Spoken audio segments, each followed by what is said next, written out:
When it comes to attracting professional athletes to raise a ministry's profile, for years, nobody could match Bishop Randy White and his Tampa-based Without Walls International Church. I have 2 Bibles.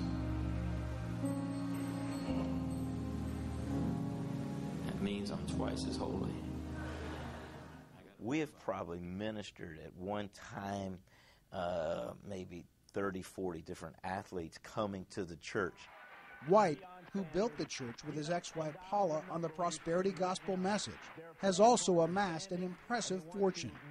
In 2006, the couple bought this Tampa home for more than $2 million. This VIP room in White's church is covered with pictures of professional athletes, some of whom, according to former church staffers, White sought out and recruited. Major League Baseball's Darryl Strawberry, Carl Everett, and Gary Sheffield.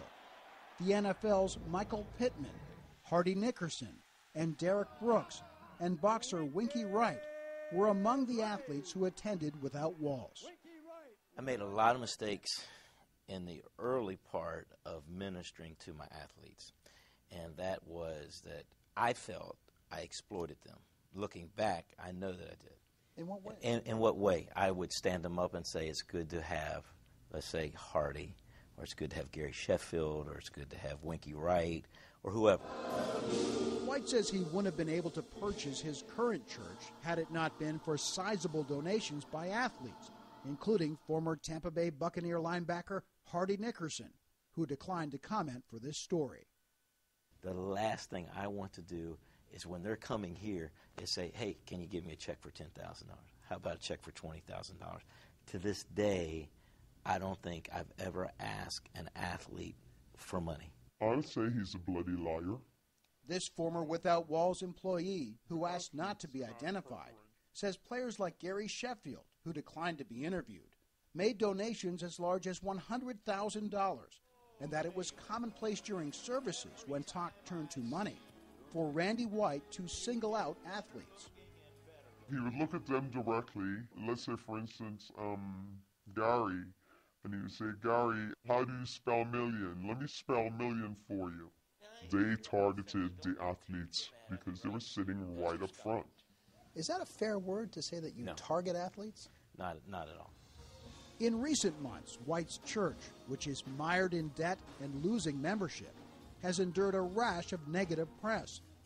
Published reports include allegations by a former accountant that White asked him to use church funds to pay a personal credit card. Outside the Line spoke with several former church staffers who had similar concerns about the Whites. You can look those folks in the eye and say, your money, if you donate it to this church, is not being misused. 100%. Without a shadow of a doubt. In November 2007, Iowa Senator Charles Grassley, concerned about possible corruption in prosperity gospel ministries, targeted White and 5 other ministers, requesting full financial statements. Also on the list of the so-called Grassley Six, Creflo Dollar, and Joyce Meyer. As a guy who's on the board of that church, what do you make of the fact that the Senate is essentially investigating a ministry that you've supported? I can't sit here and tell you that I know all the goings-on of that home ministry and all the money that they make and where it all goes. I have no idea. But I feel good about being involved with them as individuals and what they're trying to do. And as of right now, I'm very comfortable with that. He wants to give you a great social life. He wants to help you financially. Of the 6 ministries under investigation by the Senate, Joyce Meyer has drawn praise for her willingness to make her church financial records public. We're not by any means saying there's something wrong with you investing in a 401k, but we're saying we found a better place to invest our finances. Yes. Creflo Dollar, however, remains steadfast in his refusal to open his ministry's books. We have nothing to hide.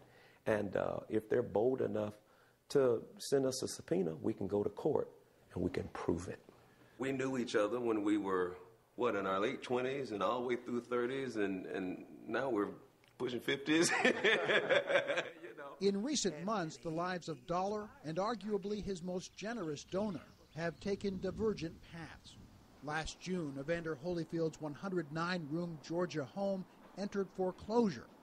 We asked Holyfield what he would do if he were presented with a choice of either tithing to Dollar's Church or making a house payment.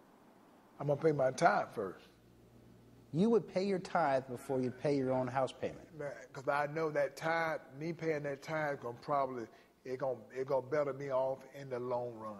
Well, he's taking the advice that we all take from the Word of God. I'll never go against a man's faith. When he believes with all his heart, this is what he's supposed to do.